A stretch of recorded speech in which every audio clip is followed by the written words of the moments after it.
태평성대라 일컫는 시절에도 하늘의 뜻과 사람살이의 기륭화복은 깊은 산골짜기 초가지 문살 새로 스며드는 바람처럼 백성들의 삶 깊숙이 자리한 궁금증이었습니다.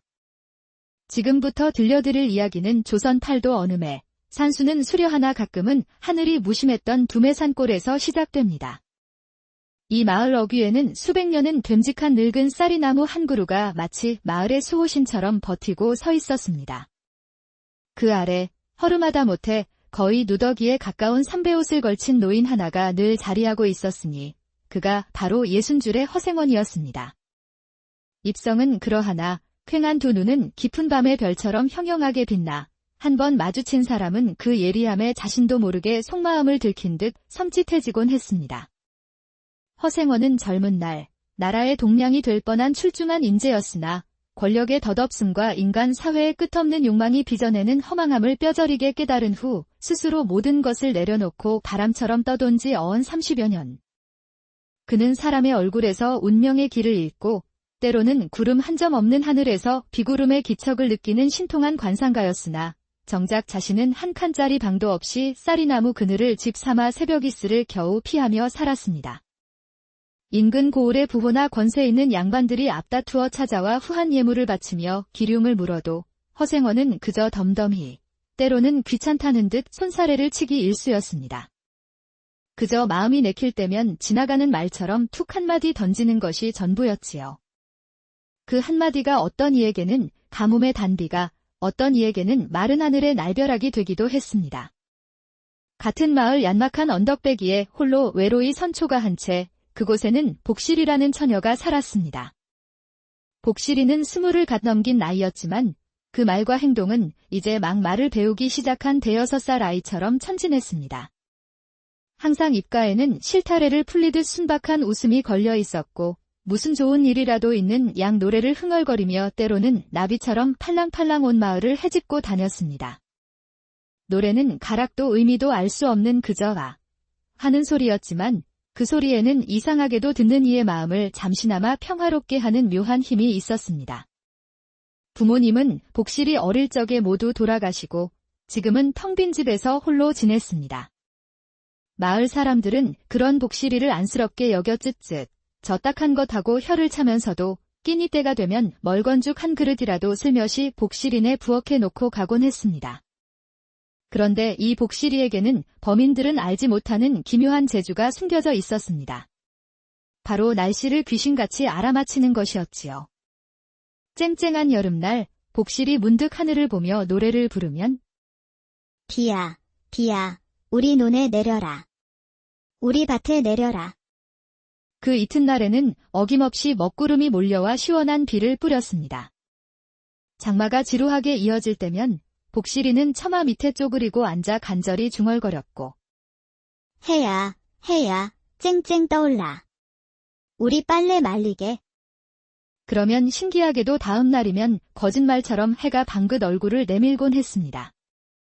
또한 마을에 누군가 병들어 알아눕거나 좋지 않은 일이 생기려 하면 며칠 전부터 복실이는 웃음기를 거두고 풀이 죽어 방구석에 웅크리고 앉아 알아들을 수 없는 칭얼거림으로 울상을 짓곤 했습니다.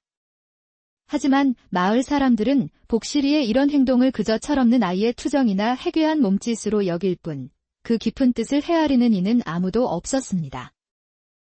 에그, 저 바보 처녀 또 시작이네.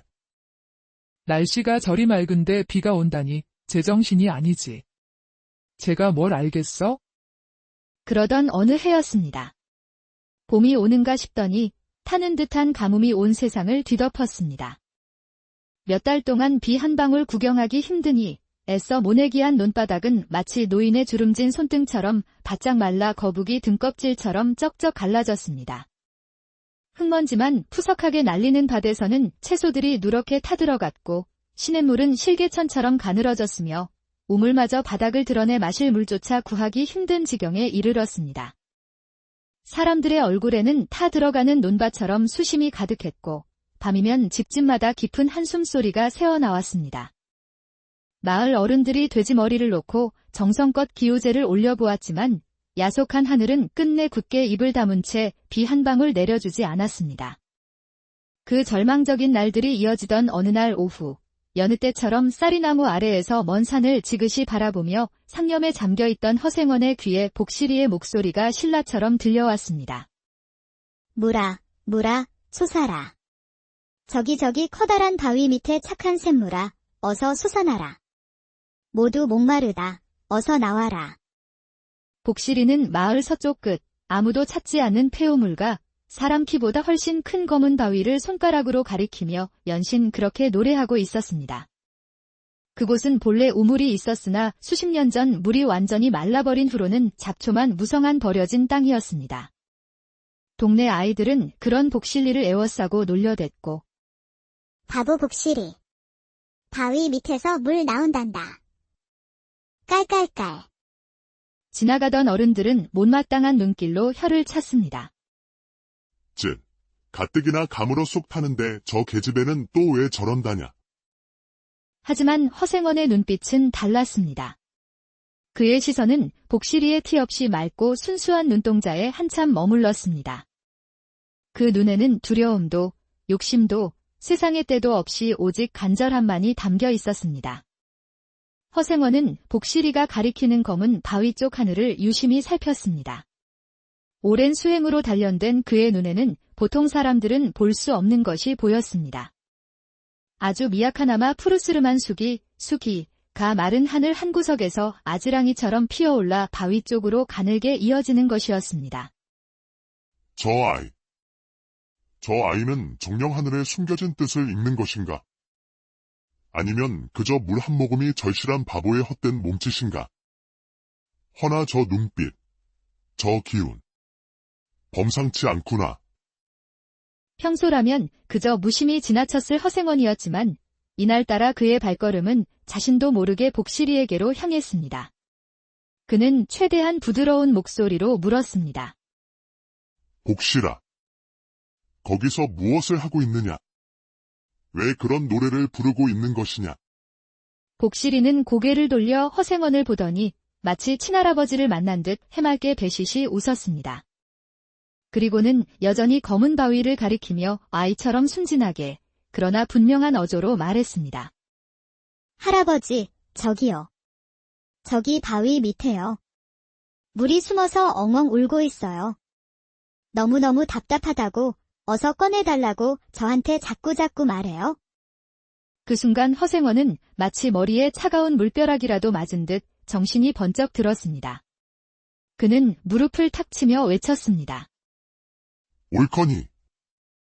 그러했구나.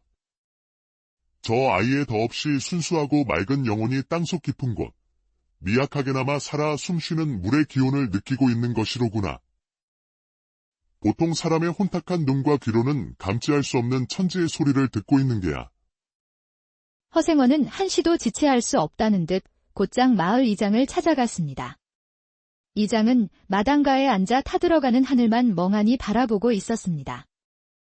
이장 어르신. 지금 당장 마을 장정들을 모아주시오. 마을 서쪽 끝 폐우물가에 있는 그 커다란 검은 바위 밑을 파야 하오. 내가 보증컨대 그곳을 파면 틀림없이 물줄기를 찾을 수 있을 것이오. 이장은 어처구니가 없다는 듯 마른 침을 삼키며 허생원을 물끄러미 바라보았습니다. 아니, 허생원. 지금 제정신으로 하는 말이오. 그곳은 우리 할아버지의 할아버지 때부터 물이 말라버린 곳이오. 게다가 그 큰 바위를 어찌 옮기며 그 밑을 판다고 물이 나올 리가 있겠소. 더구나 그건 바보 처녀 복실이가 떠드는 소리가 아니오. 흉년에 그런 뜬구름 잡는 말로 사람들을 부추길 수는 없는 일이오. 주변에 있던 마을 사람들 역시 수군거렸습니다. 맞소. 이장 어른 말이 옳소. 허생원이 노망에 든 게 아니냐. 불신과 절망이 뒤섞인 눈빛들이 허생원에게 꽂혔습니다. 허생원은 잠시 눈을 감았다 뜨더니 더욱 나지막하지만 온 마을 사람들이 들을 수 있을 만큼 단호하고 무게 있는 목소리로 말했습니다. 여러분들이 바보 처녀라 부르는 저 아이. 복실이는 보통 사람이 가지지 못한 하늘의 기운을 남들보다 먼저 느끼고 있는 특별한 눈을 가졌소. 내 평생 사람의 관상을 보고 하늘의 이치를 살폈지만 저토록 맑은 영혼은 본 적이 없소. 내 이 허름한 관상가의 모든 것을 걸고, 아니, 내 이 보잘것없는 늙은 목숨을 걸고 약조하겠소. 저 아이의 말대로 저곳을 파보시오. 틀림없이 온 마을의 목마름을 해갈할 물을 얻게 될 것이오. 만에 하나 물이 나오지 않는다면 내 이 목숨 여러분들 손에 내놓겠소이다. 평생 남의 일에는 초연하던 허생원이 자신의 목숨까지 걸며 이토록 간절히 단언하자 술렁이던 분위기가 삽시간에 가라앉았습니다. 굶주림과 갈증에 지쳐 흉흉했던 민심이었지만 허생원의 진실된 눈빛과 비장한 각오에 사람들은 혹시나 하는 신락 같은 희망을 품기 시작했습니다. 믿져야 본전 아니겠는가? 저 양반이 저렇게까지 나오는 데는 뭔가 이유가 있을게야 하는 생각들이 오갔습니다. 결국 이장은 무거운 한숨과 함께 고개를 끄덕였습니다. 다음 날부터 마을 장정들이 모두 폐우물가로 모여들었습니다.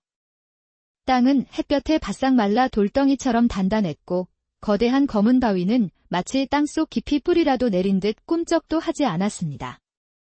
괭이와 삽이 부딪힐 때마다 마른 소리만 울려 퍼졌고 파헤쳐진 흙에서는 먼지만 풀풀 날렸습니다.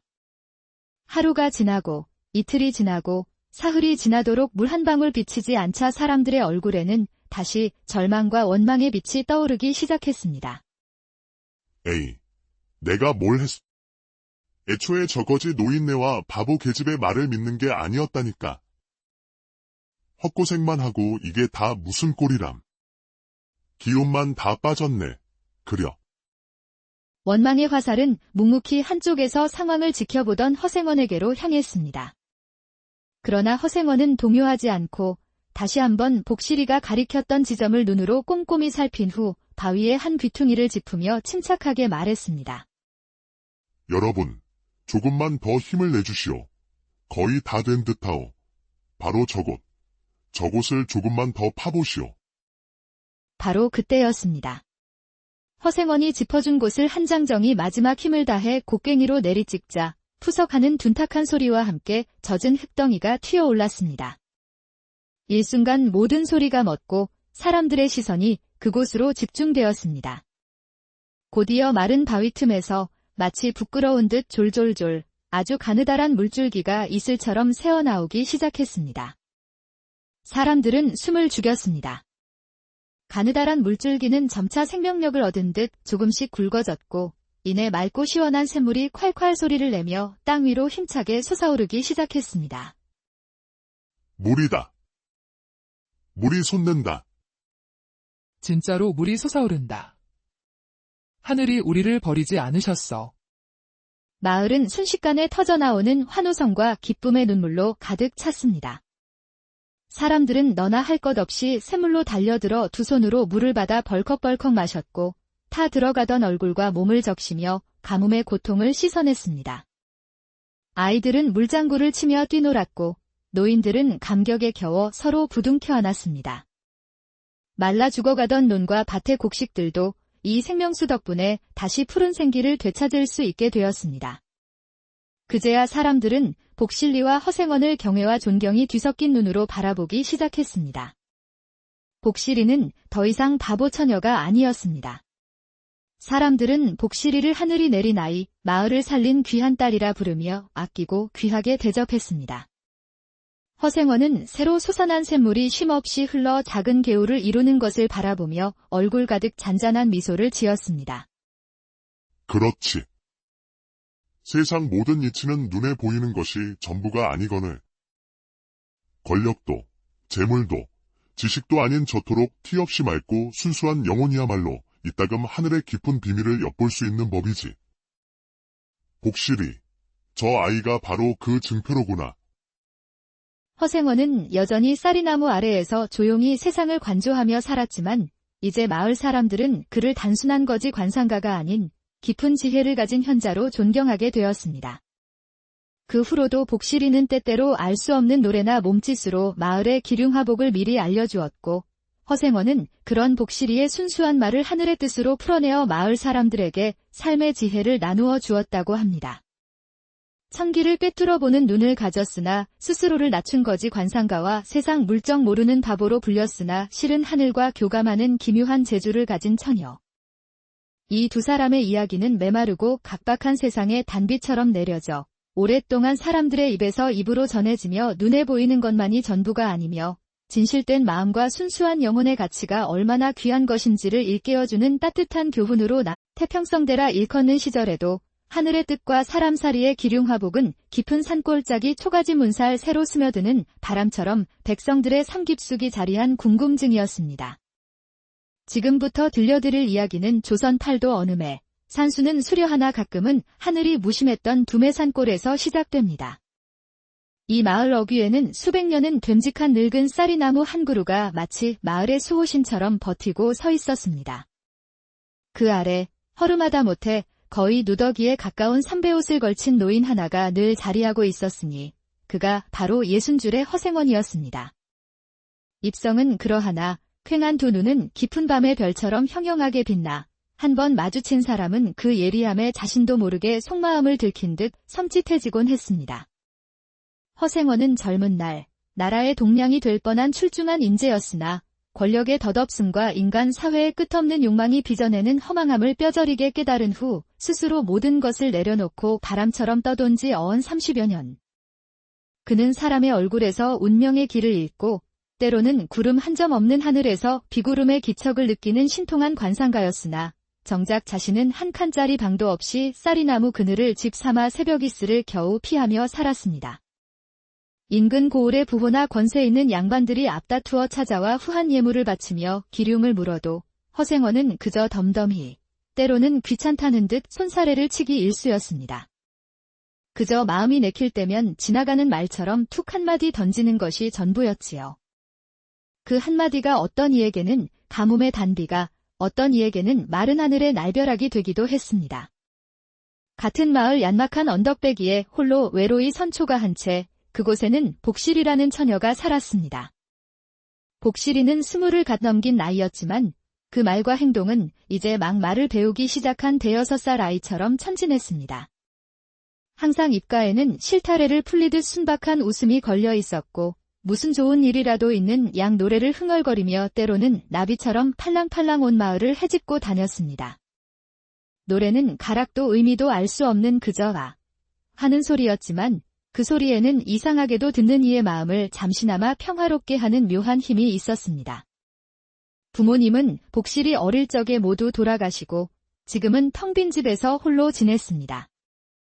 마을 사람들은 그런 복실이를 안쓰럽게 여겨 쯧쯧 저 딱한 것하고 혀를 차면서도 끼니 때가 되면 멀건죽 한 그릇이라도 슬며시 복실이네 부엌에 놓고 가곤 했습니다. 그런데 이 복실이에게는 범인들은 알지 못하는 기묘한 재주가 숨겨져 있었습니다. 바로 날씨를 귀신같이 알아맞히는 것이었지요. 쨍쨍한 여름날 복실이 문득 하늘을 보며 노래를 부르면 비야, 비야, 우리 논에 내려라. 우리 밭에 내려라. 그 이튿날에는 어김없이 먹구름이 몰려와 시원한 비를 뿌렸습니다. 장마가 지루하게 이어질 때면 복실이는 처마 밑에 쪼그리고 앉아 간절히 중얼거렸고 해야, 해야, 쨍쨍 떠올라. 우리 빨래 말리게. 그러면 신기하게도 다음 날이면 거짓말처럼 해가 방긋 얼굴을 내밀곤 했습니다. 또한 마을에 누군가 병들어 알아눕거나 좋지 않은 일이 생기려 하면 며칠 전부터 복실이는 웃음기를 거두고 풀이 죽어 방구석에 웅크리고 앉아 알아들을 수 없는 칭얼거림으로 울상을 짓곤 했습니다. 하지만 마을 사람들은 복실이의 이런 행동을 그저 철없는 아이의 투정이나 해괴한 몸짓으로 여길 뿐 그 깊은 뜻을 헤아리는 이는 아무도 없었습니다. 에그, 저 바보 처녀 또 시작이네. 날씨가 저리 맑은데 비가 온다니 제정신이 아니지. 제가 뭘 알겠어? 그러던 어느 해였습니다. 봄이 오는가 싶더니 타는 듯한 가뭄이 온 세상을 뒤덮었습니다. 몇 달 동안 비 한 방울 구경하기 힘드니 애써 모내기한 논바닥은 마치 노인의 주름진 손등처럼 바짝 말라 거북이 등껍질처럼 쩍쩍 갈라졌습니다. 흙먼지만 푸석하게 날리는 밭에서는 채소들이 누렇게 타들어갔고 시냇물은 실개천처럼 가늘어졌으며 우물마저 바닥을 드러내 마실 물조차 구하기 힘든 지경에 이르렀습니다. 사람들의 얼굴에는 타 들어가는 논밭처럼 수심이 가득했고 밤이면 집집마다 깊은 한숨소리가 새어나왔습니다. 마을 어른들이 돼지머리를 놓고 정성껏 기우제를 올려보았지만 야속한 하늘은 끝내 굳게 입을 다문 채 비 한 방울 내려주지 않았습니다. 그 절망적인 날들이 이어지던 어느 날 오후, 여느 때처럼 쌀이나무 아래에서 먼 산을 지그시 바라보며 상념에 잠겨있던 허생원의 귀에 복실이의 목소리가 신라처럼 들려왔습니다. 무라, 솟아라. 저기 커다란 바위 밑에 착한 샘물아, 어서 솟아나라. 모두 목마르다, 어서 나와라. 복실이는 마을 서쪽 끝, 아무도 찾지 않는 폐우물과 사람 키보다 훨씬 큰 검은 바위를 손가락으로 가리키며 연신 그렇게 노래하고 있었습니다. 그곳은 본래 우물이 있었으나 수십 년 전 물이 완전히 말라버린 후로는 잡초만 무성한 버려진 땅이었습니다.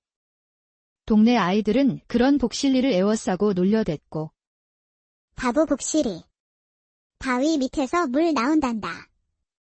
깔깔깔. 지나가던 어른들은 못마땅한 눈길로 혀를 찼습니다. 즉, 가뜩이나 감으로 쏙 타는데 저 계집애는 또 왜 저런다냐. 하지만 허생원의 눈빛은 달랐습니다. 그의 시선은 복실이의 티 없이 맑고 순수한 눈동자에 한참 머물렀습니다. 그 눈에는 두려움도 욕심도 세상의 때도 없이 오직 간절함만이 담겨 있었습니다. 허생원은 복실이가 가리키는 검은 바위 쪽 하늘을 유심히 살폈습니다. 오랜 수행으로 단련된 그의 눈에는 보통 사람들은 볼 수 없는 것이 보였습니다. 아주 미약하나마 푸르스름한 가 마른 하늘 한 구석에서 아지랑이처럼 피어올라 바위 쪽으로 가늘게 이어지는 것이었습니다. 저 아이는 정령 하늘에 숨겨진 뜻을 읽는 것인가? 아니면 그저 물 한 모금이 절실한 바보의 헛된 몸짓인가? 허나 저 눈빛, 저 기운. 범상치 않구나. 평소라면 그저 무심히 지나쳤을 허생원이었지만 이날따라 그의 발걸음은 자신도 모르게 복실이에게로 향했습니다. 그는 최대한 부드러운 목소리로 물었습니다. 복실아, 거기서 무엇을 하고 있느냐? 왜 그런 노래를 부르고 있는 것이냐? 복실이는 고개를 돌려 허생원을 보더니 마치 친할아버지를 만난 듯 해맑게 배시시 웃었습니다. 그리고는 여전히 검은 바위를 가리키며 아이처럼 순진하게 그러나 분명한 어조로 말했습니다. 할아버지, 저기요. 저기 바위 밑에요. 물이 숨어서 엉엉 울고 있어요. 너무너무 답답하다고 어서 꺼내달라고 저한테 자꾸자꾸 말해요. 그 순간 허생원은 마치 머리에 차가운 물벼락이라도 맞은 듯 정신이 번쩍 들었습니다. 그는 무릎을 탁 치며 외쳤습니다. 옳거니. 그러했구나. 저 아이의 더없이 순수하고 맑은 영혼이 땅속 깊은 곳, 미약하게나마 살아 숨쉬는 물의 기운을 느끼고 있는 것이로구나. 보통 사람의 혼탁한 눈과 귀로는 감지할 수 없는 천지의 소리를 듣고 있는 게야. 허생원은 한시도 지체할 수 없다는 듯 곧장 마을 이장을 찾아갔습니다. 이장은 마당가에 앉아 타들어가는 하늘만 멍하니 바라보고 있었습니다. 이장 어르신. 지금 당장 마을 장정들을 모아주시오. 마을 서쪽 끝 폐우물가에 있는 그 커다란 검은 바위 밑을 파야 하오. 내가 보증컨대 그곳을 파면 틀림없이 물줄기를 찾을 수 있을 것이오. 이장은 어처구니가 없다는 듯 마른 침을 삼키며 허생원을 물끄러미 바라보았습니다. 아니, 허생원. 지금 제정신으로 하는 말이오.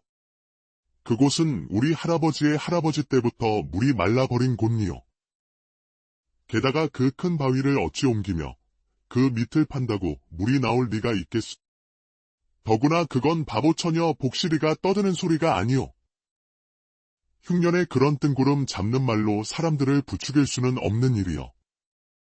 주변에 있던 마을 사람들 역시 수군거렸습니다. 맞소. 이장 어른 말이 옳소. 허생원이 노망에 든 게 아니냐. 불신과 절망이 뒤섞인 눈빛들이 허생원에게 꽂혔습니다. 허생원은 잠시 눈을 감았다 뜨더니 더욱 나지막하지만 온 마을 사람들이 들을 수 있을 만큼 단호하고 무게 있는 목소리로 말했습니다. 여러분들이 바보 처녀라 부르는 저 아이. 복실이는 보통 사람이 가지지 못한 하늘의 기운을 남들보다 먼저 느끼고 있는 특별한 눈을 가졌소. 내 평생 사람의 관상을 보고 하늘의 이치를 살폈지만 저토록 맑은 영혼은 본 적이 없소. 내 이 허름한 관상가의 모든 것을 걸고, 아니, 내 이 보잘것없는 늙은 목숨을 걸고 약조하겠소. 저 아이의 말대로 저곳을 파보시오. 틀림없이 온 마을의 목마름을 해갈할 물을 얻게 될 것이오. 만에 하나 물이 나오지 않는다면 내 이 목숨, 여러분들 손에 내놓겠소이다. 평생 남의 일에는 초연하던 허생원이 자신의 목숨까지 걸며 이토록 간절히 단언하자 술렁이던 분위기가 삽시간에 가라앉았습니다. 굶주림과 갈증에 지쳐 흉흉했던 민심이었지만 허생원의 진실된 눈빛과 비장한 각오에 사람들은 혹시나 하는 신락 같은 희망을 품기 시작했습니다. 믿져야 본전 아니겠는가? 저 양반이 저렇게까지 나오는 데는 뭔가 이유가 있을게야 하는 생각들이 오갔습니다. 결국 이장은 무거운 한숨과 함께 고개를 끄덕였습니다. 다음 날부터 마을 장정들이 모두 폐우물가로 모여들었습니다. 땅은 햇볕에 바싹 말라 돌덩이처럼 단단했고 거대한 검은 바위는 마치 땅속 깊이 뿌리라도 내린 듯 꿈쩍도 하지 않았습니다. 괭이와 삽이 부딪힐 때마다 마른 소리만 울려 퍼졌고 파헤쳐진 흙에서는 먼지만 풀풀 날렸습니다. 하루가 지나고 이틀이 지나고 사흘이 지나도록 물 한 방울 비치지 않자 사람들의 얼굴에는 다시 절망과 원망의 빛이 떠오르기 시작했습니다. 에이, 내가 뭘 했어? 애초에 저거지 노인네와 바보 계집의 말을 믿는 게 아니었다니까. 헛고생만 하고 이게 다 무슨 꼴이람. 기운만 다 빠졌네. 그려. 원망의 화살은 묵묵히 한쪽에서 상황을 지켜보던 허생원에게로 향했습니다. 그러나 허생원은 동요하지 않고 다시 한번 복실이가 가리켰던 지점을 눈으로 꼼꼼히 살핀 후 바위의 한 귀퉁이를 짚으며 침착하게 말했습니다. 여러분, 조금만 더 힘을 내주시오. 거의 다 된 듯하오. 바로 저곳을 조금만 더 파보시오. 바로 그때였습니다. 허생원이 짚어준 곳을 한장정이 마지막 힘을 다해 곡괭이로 내리찍자 푸석하는 둔탁한 소리와 함께 젖은 흙덩이가 튀어올랐습니다. 일순간 모든 소리가 멎고 사람들의 시선이 그곳으로 집중되었습니다. 곧이어 마른 바위 틈에서 마치 부끄러운 듯 졸졸졸 아주 가느다란 물줄기가 이슬처럼 새어나오기 시작했습니다. 사람들은 숨을 죽였습니다. 가느다란 물줄기는 점차 생명력을 얻은 듯 조금씩 굵어졌고 이내 맑고 시원한 샘물이 콸콸 소리를 내며 땅 위로 힘차게 솟아오르기 시작했습니다. 물이다. 물이 솟는다. 진짜로 물이 솟아오른다. 하늘이 우리를 버리지 않으셨어. 마을은 순식간에 터져나오는 환호성과 기쁨의 눈물로 가득 찼습니다. 사람들은 너나 할 것 없이 샘물로 달려들어 두 손으로 물을 받아 벌컥벌컥 마셨고 타 들어가던 얼굴과 몸을 적시며 가뭄의 고통을 씻어냈습니다. 아이들은 물장구를 치며 뛰놀았고 노인들은 감격에 겨워 서로 부둥켜 안았습니다. 말라 죽어가던 논과 밭의 곡식들도 이 생명수 덕분에 다시 푸른 생기를 되찾을 수 있게 되었습니다. 그제야 사람들은 복실리와 허생원을 경외와 존경이 뒤섞인 눈으로 바라보기 시작했습니다. 복실이는 더 이상 바보 처녀가 아니었습니다. 사람들은 복실이를 하늘이 내린 아이, 마을을 살린 귀한 딸이라 부르며 아끼고 귀하게 대접했습니다. 허생원은 새로 솟아난 샘물이 쉼없이 흘러 작은 개울을 이루는 것을 바라보며 얼굴 가득 잔잔한 미소를 지었습니다. 그렇지. 세상 모든 이치는 눈에 보이는 것이 전부가 아니거늘. 권력도, 재물도, 지식도 아닌 저토록 티 없이 맑고 순수한 영혼이야말로 이따금 하늘의 깊은 비밀을 엿볼 수 있는 법이지. 복실이, 저 아이가 바로 그 증표로구나. 허생원은 여전히 쌀이나무 아래에서 조용히 세상을 관조하며 살았지만 이제 마을 사람들은 그를 단순한 거지 관상가가 아닌 깊은 지혜를 가진 현자로 존경하게 되었습니다. 그 후로도 복실이는 때때로 알 수 없는 노래나 몸짓으로 마을의 기륭화복을 미리 알려주었고, 허생원은 그런 복실이의 순수한 말을 하늘의 뜻으로 풀어내어 마을 사람들에게 삶의 지혜를 나누어 주었다고 합니다. 천기를 꿰뚫어보는 눈을 가졌으나 스스로를 낮춘 거지 관상가와 세상 물정 모르는 바보로 불렸으나 실은 하늘과 교감하는 기묘한 재주를 가진 처녀. 이 두 사람의 이야기는 메마르고 각박한 세상의 단비처럼 내려져 오랫동안 사람들의 입에서 입으로 전해지며 눈에 보이는 것만이 전부가 아니며 진실된 마음과 순수한 영혼의 가치가 얼마나 귀한 것인지를 일깨워주는 따뜻한 교훈으로 태평성대라 일컫는 시절에도 하늘의 뜻과 사람살이의 기륭화복은 깊은 산골짜기 초가지 문살 새로 스며드는 바람처럼 백성들의 삶 깊숙이 자리한 궁금증이었습니다. 지금부터 들려드릴 이야기는 조선 팔도 어느매, 산수는 수려하나 가끔은 하늘이 무심했던 두매산골에서 시작됩니다. 이 마을 어귀에는 수백 년은 됨직한 늙은 쌀이나무 한 그루가 마치 마을의 수호신처럼 버티고 서 있었습니다. 그 아래 허름하다 못해 거의 누더기에 가까운 삼배옷을 걸친 노인 하나가 늘 자리하고 있었으니 그가 바로 예순줄의 허생원이었습니다. 입성은 그러하나 퀭한 두 눈은 깊은 밤의 별처럼 형형하게 빛나 한 번 마주친 사람은 그 예리함에 자신도 모르게 속마음을 들킨 듯 섬찟해지곤 했습니다. 허생원은 젊은 날 나라의 동량이 될 뻔한 출중한 인재였으나 권력의 덧없음과 인간 사회의 끝없는 욕망이 빚어내는 허망함을 뼈저리게 깨달은 후 스스로 모든 것을 내려놓고 바람처럼 떠돈 지 어언 30여 년. 그는 사람의 얼굴에서 운명의 길을 잃고 때로는 구름 한 점 없는 하늘에서 비구름의 기척을 느끼는 신통한 관상가였으나 정작 자신은 한 칸짜리 방도 없이 쌀이나무 그늘을 집 삼아 새벽 이슬을 겨우 피하며 살았습니다. 인근 고을의 부호나 권세 있는 양반들이 앞다투어 찾아와 후한 예물을 바치며 기륭을 물어도 허생원은 그저 덤덤히 때로는 귀찮다는 듯 손사래를 치기 일쑤였습니다. 그저 마음이 내킬 때면 지나가는 말처럼 툭 한마디 던지는 것이 전부였지요. 그 한마디가 어떤 이에게는 가뭄의 단비가, 어떤 이에게는 마른 하늘의 날벼락이 되기도 했습니다. 같은 마을 얀막한 언덕배기에 홀로 외로이 선초가 한 채 그곳에는 복실이라는 처녀가 살았습니다. 복실이는 20을 갓 넘긴 나이였지만 그 말과 행동은 이제 막 말을 배우기 시작한 5-6살 아이처럼 천진했습니다. 항상 입가에는 실타래를 풀리듯 순박한 웃음이 걸려 있었고 무슨 좋은 일이라도 있는 양 노래를 흥얼거리며 때로는 나비처럼 팔랑팔랑 온 마을을 헤집고 다녔습니다. 노래는 가락도 의미도 알 수 없는 그저 아 하는 소리였지만 그 소리에는 이상하게도 듣는 이의 마음을 잠시나마 평화롭게 하는 묘한 힘이 있었습니다. 부모님은 복실이 어릴 적에 모두 돌아가시고 지금은 텅 빈 집에서 홀로 지냈습니다. 마을 사람들은 그런 복실이를 안쓰럽게 여겨 쯧쯧 저 딱한 것하고 혀를 차면서도 끼니 때가 되면 멀건죽 한 그릇이라도 슬며시 복실이네 부엌에 놓고 가곤 했습니다.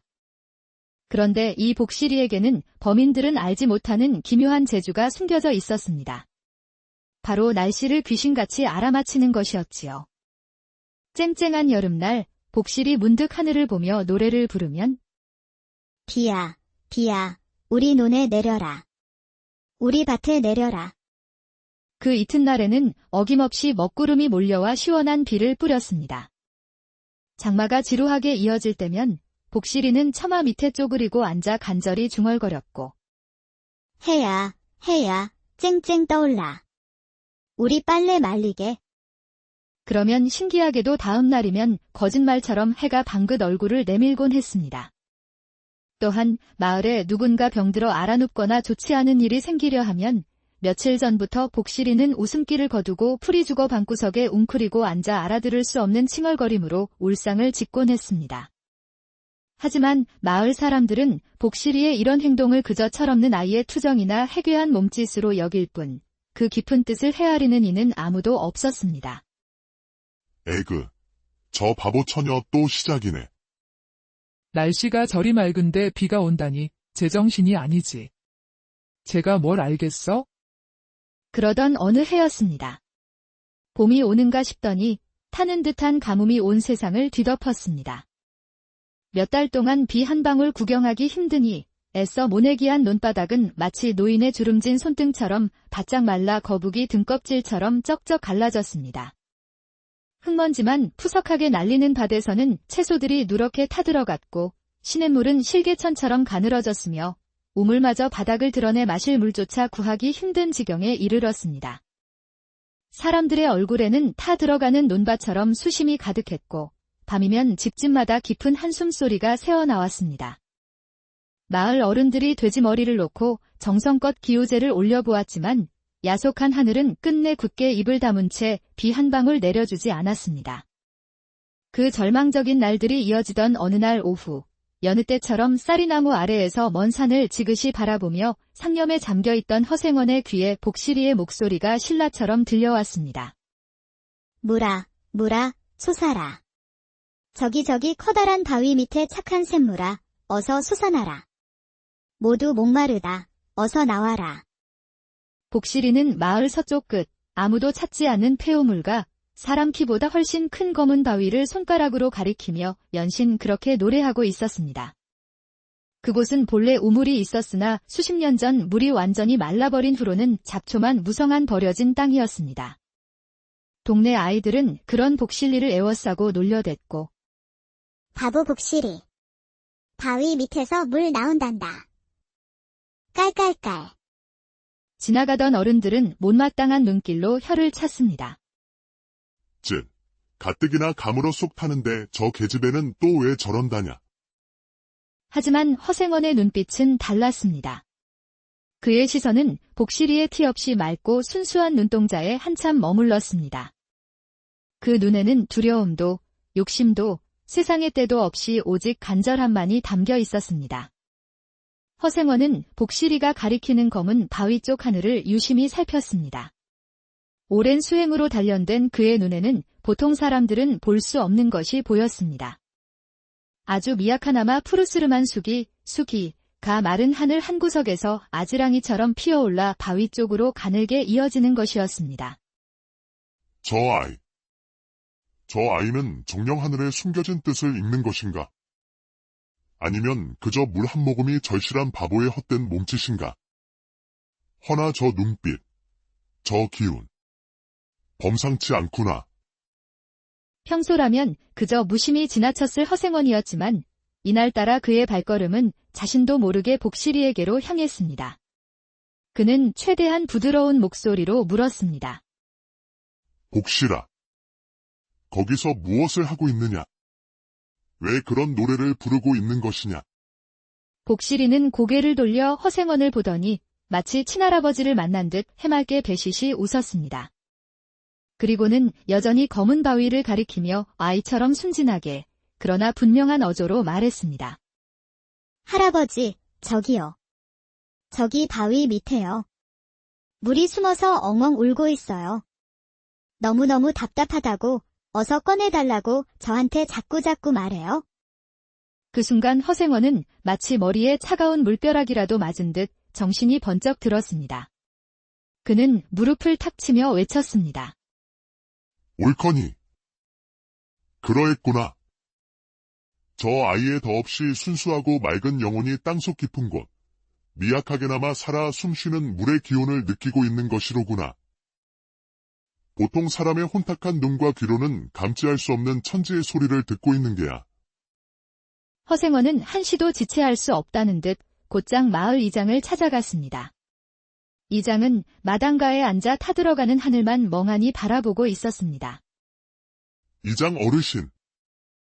지금 당장 마을 장정들을 모아주시오. 마을 서쪽 끝 폐우물가에 있는 그 커다란 검은 바위 밑을 파야 하오. 내가 보증컨대 그곳을 파면 틀림없이 물줄기를 찾을 수 있을 것이오. 이장은 어처구니가 없다는 듯 마른 침을 삼키며 허생원을 물끄러미 바라보았습니다. 아니, 허생원. 지금 제정신으로 하는 말이오. 그곳은 우리 할아버지의 할아버지 때부터 물이 말라버린 곳이오.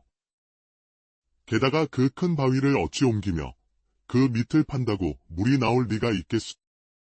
더구나 그건 바보처녀 복실이가 떠드는 소리가 아니오. 흉년에 그런 뜬구름 잡는 말로 사람들을 부추길 수는 없는 일이요. 주변에 있던 마을 사람들 역시 수군거렸습니다. 맞소. 이장 어른 말이 옳소. 허생원이 노망에 든 게 아니냐. 불신과 절망이 뒤섞인 눈빛들이 허생원에게 꽂혔습니다. 허생원은 잠시 눈을 감았다 뜨더니 더욱 나지막하지만 온 마을 사람들이 들을 수 있을 만큼 단호하고 무게 있는 목소리로 말했습니다. 여러분들이 바보 처녀라 부르는 저 아이. 복실이는 보통 사람이 가지지 못한 하늘의 기운을 남들보다 먼저 느끼고 있는 특별한 눈을 가졌소. 내 평생 사람의 관상을 보고 하늘의 이치를 살폈지만 저토록 맑은 영혼은 본 적이 없소. 내 이 허름한 관상가의 모든 것을 걸고, 아니, 내 이 보잘것없는 늙은 목숨을 걸고 약조하겠소. 저 아이의 말대로 저곳을 파보시오. 틀림없이 온 마을의 목마름을 해갈할 물을 얻게 될 것이오. 만에 하나 물이 나오지 않는다면 내 이 목숨, 여러분들 손에 내놓겠소이다. 평생 남의 일에는 초연하던 허생원이 자신의 목숨까지 걸며 이토록 간절히 단언하자 술렁이던 분위기가 삽시간에 가라앉았습니다. 굶주림과 갈증에 지쳐 흉흉했던 민심이었지만 허생원의 진실된 눈빛과 비장한 각오에 사람들은 혹시나 하는 신락 같은 희망을 품기 시작했습니다. 믿져야 본전 아니겠는가? 저 양반이 저렇게까지 나오는 데는 뭔가 이유가 있을게야 하는 생각들이 오갔습니다. 결국 이장은 무거운 한숨과 함께 고개를 끄덕였습니다. 다음 날부터 마을 장정들이 모두 폐우물가로 모여들었습니다. 땅은 햇볕에 바싹 말라 돌덩이처럼 단단했고 거대한 검은 바위는 마치 땅속 깊이 뿌리라도 내린 듯 꿈쩍도 하지 않았습니다.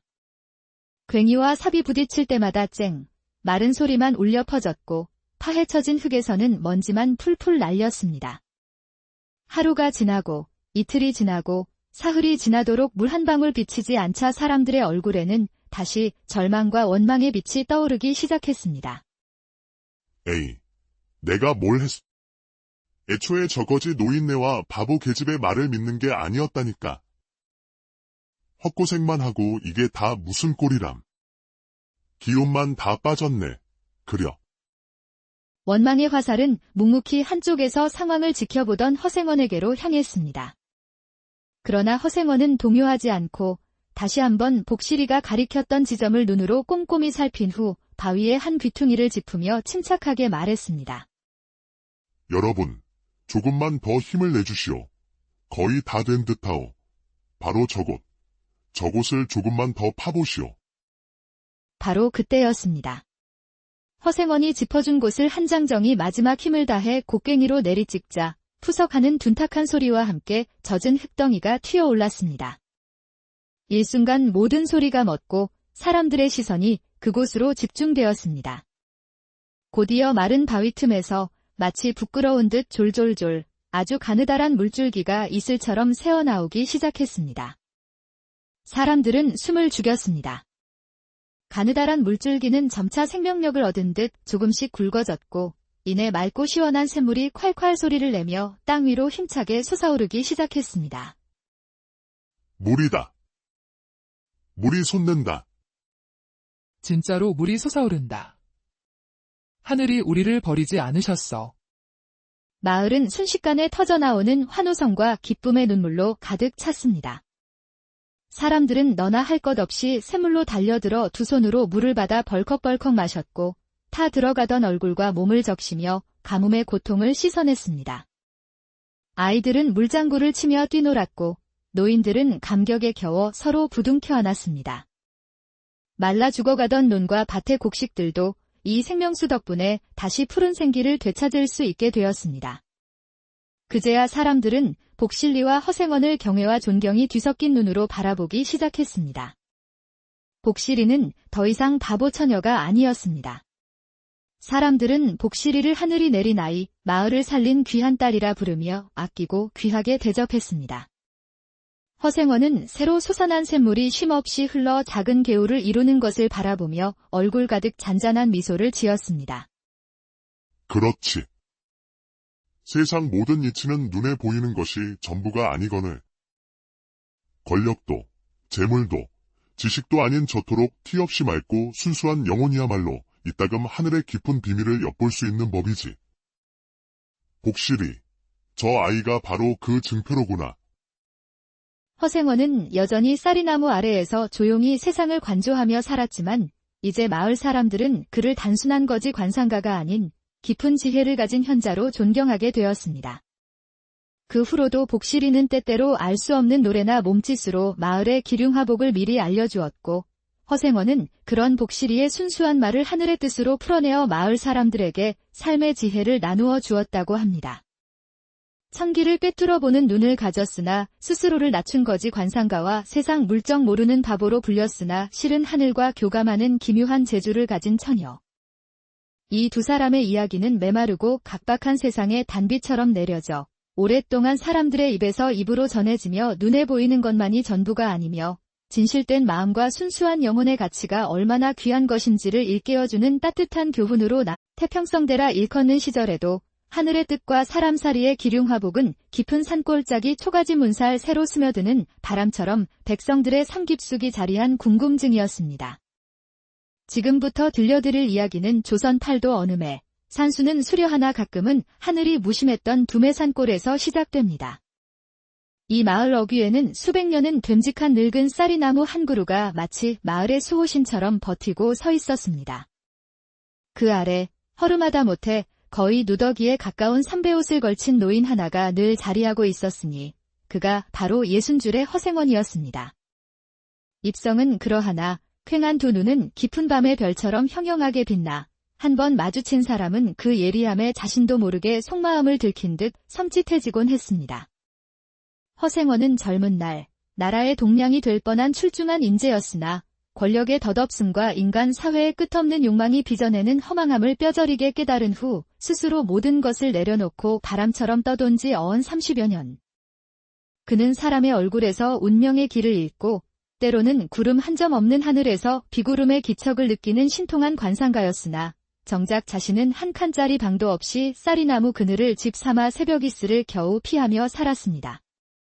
인근 고을의 부호나 권세 있는 양반들이 앞다투어 찾아와 후한 예물을 바치며 기륭을 물어도 허생원은 그저 덤덤히 때로는 귀찮다는 듯 손사래를 치기 일쑤였습니다.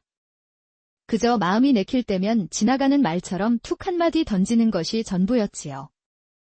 그 한마디가 어떤 이에게는 가뭄의 단비가 어떤 이에게는 마른 하늘의 날벼락이 되기도 했습니다. 같은 마을 얀막한 언덕배기에 홀로 외로이 선초가 한 채 그곳에는 복실이라는 처녀가 살았습니다. 복실이는 20을 갓 넘긴 나이였지만 그 말과 행동은 이제 막 말을 배우기 시작한 5-6살 아이처럼 천진했습니다. 항상 입가에는 실타래를 풀리듯 순박한 웃음이 걸려 있었고 무슨 좋은 일이라도 있는 양 노래를 흥얼거리며 때로는 나비처럼 팔랑팔랑 온 마을을 헤집고 다녔습니다. 노래는 가락도 의미도 알 수 없는 그저 아 하는 소리였지만 그 소리에는 이상하게도 듣는 이의 마음을 잠시나마 평화롭게 하는 묘한 힘이 있었습니다. 부모님은 복실이 어릴 적에 모두 돌아가시고 지금은 텅 빈 집에서 홀로 지냈습니다. 마을 사람들은 그런 복실이를 안쓰럽게 여겨 쯧쯧 저 딱한 것하고 혀를 차면서도 끼니 때가 되면 멀건죽 한 그릇이라도 슬며시 복실이네 부엌에 놓고 가곤 했습니다. 그런데 이 복실이에게는 범인들은 알지 못하는 기묘한 재주가 숨겨져 있었습니다. 바로 날씨를 귀신같이 알아맞히는 것이었지요. 쨍쨍한 여름날 복실이 문득 하늘을 보며 노래를 부르면 비야, 비야, 우리 논에 내려라. 우리 밭에 내려라.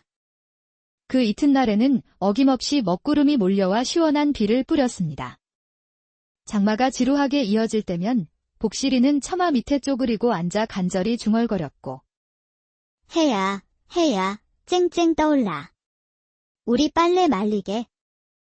그러면 신기하게도 다음 날이면 거짓말처럼 해가 방긋 얼굴을 내밀곤 했습니다. 또한 마을에 누군가 병들어 알아눕거나 좋지 않은 일이 생기려 하면 며칠 전부터 복실이는 웃음기를 거두고 풀이 죽어 방구석에 웅크리고 앉아 알아들을 수 없는 칭얼거림으로 울상을 짓곤 했습니다. 하지만 마을 사람들은 복실이의 이런 행동을 그저 철없는 아이의 투정이나 해괴한 몸짓으로 여길 뿐 그 깊은 뜻을 헤아리는 이는 아무도 없었습니다. 에그, 저 바보 처녀 또 시작이네. 날씨가 저리 맑은데 비가 온다니 제정신이 아니지. 제가 뭘 알겠어? 그러던 어느 해였습니다. 봄이 오는가 싶더니 타는 듯한 가뭄이 온 세상을 뒤덮었습니다. 몇 달 동안 비 한 방울 구경하기 힘드니 애써 모내기한 논바닥은 마치 노인의 주름진 손등처럼 바짝 말라 거북이 등껍질처럼 쩍쩍 갈라졌습니다. 흙먼지만 푸석하게 날리는 밭에서는 채소들이 누렇게 타들어갔고 시냇물은 실개천처럼 가늘어졌으며 우물마저 바닥을 드러내 마실 물조차 구하기 힘든 지경에 이르렀습니다. 사람들의 얼굴에는 타 들어가는 논밭처럼 수심이 가득했고 밤이면 집집마다 깊은 한숨소리가 새어나왔습니다. 마을 어른들이 돼지머리를 놓고 정성껏 기우제를 올려보았지만 야속한 하늘은 끝내 굳게 입을 다문 채 비 한 방울 내려주지 않았습니다. 그 절망적인 날들이 이어지던 어느 날 오후, 여느 때처럼 쌀이나무 아래에서 먼 산을 지그시 바라보며 상념에 잠겨있던 허생원의 귀에 복실이의 목소리가 신라처럼 들려왔습니다. 무라, 솟아라. 저기 커다란 바위 밑에 착한 샘물아, 어서 솟아나라. 모두 목마르다, 어서 나와라. 복실이는 마을 서쪽 끝, 아무도 찾지 않는 폐우물과 사람 키보다 훨씬 큰 검은 바위를 손가락으로 가리키며 연신 그렇게 노래하고 있었습니다. 그곳은 본래 우물이 있었으나 수십 년 전 물이 완전히 말라버린 후로는 잡초만 무성한 버려진 땅이었습니다. 동네 아이들은 그런 복실리를 애워싸고 놀려댔고 바보 복실이. 바위 밑에서 물 나온단다. 깔깔깔. 지나가던 어른들은 못마땅한 눈길로 혀를 찼습니다. 즉, 가뜩이나 감으로 쏙 타는데 저 계집애는 또 왜 저런다냐. 하지만 허생원의 눈빛은 달랐습니다. 그의 시선은 복실이의 티 없이 맑고 순수한 눈동자에 한참 머물렀습니다. 그 눈에는 두려움도 욕심도 세상의 때도 없이 오직 간절함만이 담겨 있었습니다. 허생원은 복실이가 가리키는 검은 바위 쪽 하늘을 유심히 살폈습니다. 오랜 수행으로 단련된 그의 눈에는 보통 사람들은 볼 수 없는 것이 보였습니다. 아주 미약하나마 푸르스름한 가 마른 하늘 한 구석에서 아지랑이처럼 피어올라 바위 쪽으로 가늘게 이어지는 것이었습니다. 저 아이는 정령 하늘에 숨겨진 뜻을 읽는 것인가? 아니면 그저 물 한 모금이 절실한 바보의 헛된 몸짓인가? 허나 저 눈빛, 저 기운. 범상치 않구나. 평소라면 그저 무심히 지나쳤을 허생원이었지만 이날따라 그의 발걸음은 자신도 모르게 복실이에게로 향했습니다. 그는 최대한 부드러운 목소리로 물었습니다. 복실아, 거기서 무엇을 하고 있느냐? 왜 그런 노래를 부르고 있는 것이냐? 복실이는 고개를 돌려 허생원을 보더니 마치 친할아버지를 만난 듯 해맑게 배시시 웃었습니다. 그리고는 여전히 검은 바위를 가리키며 아이처럼 순진하게 그러나 분명한 어조로 말했습니다. 할아버지, 저기요. 저기 바위 밑에요. 물이 숨어서 엉엉 울고 있어요. 너무너무 답답하다고 어서 꺼내달라고 저한테 자꾸자꾸 말해요. 그 순간 허생원은 마치 머리에 차가운 물벼락이라도 맞은 듯 정신이 번쩍 들었습니다. 그는 무릎을 탁 치며 외쳤습니다. 옳거니. 그러했구나. 저 아이의 더없이 순수하고 맑은 영혼이 땅속 깊은 곳, 미약하게나마 살아 숨쉬는 물의 기운을 느끼고 있는 것이로구나. 보통 사람의 혼탁한 눈과 귀로는 감지할 수 없는 천지의 소리를 듣고 있는 게야. 허생원은 한시도 지체할 수 없다는 듯 곧장 마을 이장을 찾아갔습니다. 이장은 마당가에 앉아 타들어가는 하늘만 멍하니 바라보고 있었습니다. 이장 어르신. 지금 당장 마을 장정들을 모아주시오. 마을 서쪽 끝 폐우물가에 있는 그 커다란 검은 바위 밑을 파야 하오. 내가 보증컨대 그곳을 파면 틀림없이 물줄기를 찾을 수 있을 것이오. 이장은 어처구니가 없다는 듯 마른 침을 삼키며 허생원을 물끄러미 바라보았습니다. 아니, 허생원. 지금 제정신으로 하는 말이요. 그곳은 우리 할아버지의 할아버지 때부터 물이 말라버린 곳이요. 게다가 그 큰 바위를 어찌 옮기며 그 밑을 판다고 물이 나올 리가 있겠소. 더구나 그건 바보처녀 복실이가 떠드는 소리가 아니오. 흉년에 그런 뜬구름 잡는 말로 사람들을 부추길 수는 없는 일이요. 주변에 있던 마을 사람들 역시 수군거렸습니다. 맞소. 이장 어른 말이 옳소. 허생원이 노망에 든 게 아니냐. 불신과 절망이 뒤섞인 눈빛들이 허생원에게 꽂혔습니다. 허생원은 잠시 눈을 감았다 뜨더니 더욱 나지막하지만 온 마을 사람들이 들을 수 있을 만큼 단호하고 무게 있는 목소리로 말했습니다. 여러분들이 바보처녀라 부르는 저 아이. 복실이는 보통 사람이 가지지 못한 하늘의 기운을 남들보다 먼저 느끼고 있는 특별한 눈을 가졌소. 내 평생 사람의 관상을 보고 하늘의 이치를 살폈지만 저토록 맑은 영혼은 본 적이 없소. 내 이 허름한 관상가의 모든 것을 걸고, 아니, 내 이 보잘것없는 늙은 목숨을 걸고 약조하겠소. 저 아이의 말대로 저곳을 파보시오. 틀림없이 온 마을의 목마름을 해갈할 물을 얻게 될 것이오. 만에 하나 물이 나오지 않는다면 내 이 목숨, 여러분들 손에 내놓겠소이다. 평생 남의 일에는 초연하던 허생원이 자신의 목숨까지 걸며 이토록 간절히 단언하자 술렁이던 분위기가 삽시간에 가라앉았습니다. 굶주림과 갈증에 지쳐 흉흉했던 민심이었지만 허생원의 진실된 눈빛과 비장한 각오에 사람들은 혹시나 하는 신락 같은 희망을 품기 시작했습니다. 믿져야 본전 아니겠는가? 저 양반이 저렇게까지 나오는 데는 뭔가 이유가 있을게야 하는 생각들이 오갔습니다. 결국 이장은 무거운 한숨과 함께 고개를 끄덕였습니다. 다음 날부터 마을 장정들이 모두 폐우물가로 모여들었습니다.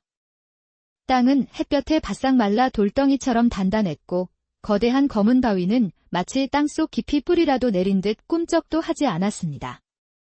괭이와 삽이 부딪힐 때마다 쨍, 마른 소리만 울려 퍼졌고 파헤쳐진 흙에서는 먼지만 풀풀 날렸습니다.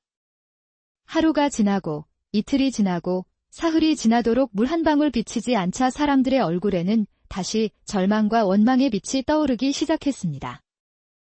에이, 내가 뭘 했어?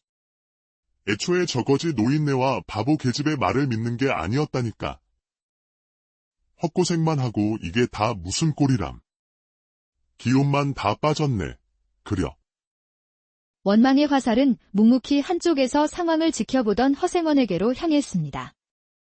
그러나 허생원은 동요하지 않고 다시 한번 복실이가 가리켰던 지점을 눈으로 꼼꼼히 살핀 후 바위의 한 귀퉁이를 짚으며 침착하게 말했습니다. 여러분, 조금만 더 힘을 내주시오. 거의 다 된 듯하오. 바로 저곳을 조금만 더 파보시오. 바로 그때였습니다. 허생원이 짚어준 곳을 한장정이 마지막 힘을 다해 곡괭이로 내리찍자 푸석하는 둔탁한 소리와 함께 젖은 흙덩이가 튀어올랐습니다. 일순간 모든 소리가 멎고 사람들의 시선이 그곳으로 집중되었습니다. 곧이어 마른 바위 틈에서 마치 부끄러운 듯 졸졸졸 아주 가느다란 물줄기가 이슬처럼 새어나오기 시작했습니다. 사람들은 숨을 죽였습니다. 가느다란 물줄기는 점차 생명력을 얻은 듯 조금씩 굵어졌고 이내 맑고 시원한 샘물이 콸콸 소리를 내며 땅 위로 힘차게 솟아오르기 시작했습니다. 물이다. 물이 솟는다. 진짜로 물이 솟아오른다. 하늘이 우리를 버리지 않으셨어. 마을은 순식간에 터져나오는 환호성과 기쁨의 눈물로 가득 찼습니다.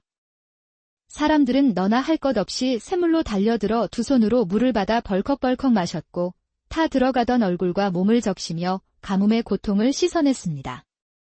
아이들은 물장구를 치며 뛰놀았고 노인들은 감격에 겨워 서로 부둥켜 안았습니다. 말라 죽어가던 논과 밭의 곡식들도 이 생명수 덕분에 다시 푸른 생기를 되찾을 수 있게 되었습니다. 그제야 사람들은 복실리와 허생원을 경외와 존경이 뒤섞인 눈으로 바라보기 시작했습니다.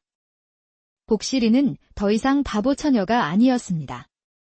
사람들은 복실이를 하늘이 내린 아이, 마을을 살린 귀한 딸이라 부르며 아끼고 귀하게 대접했습니다.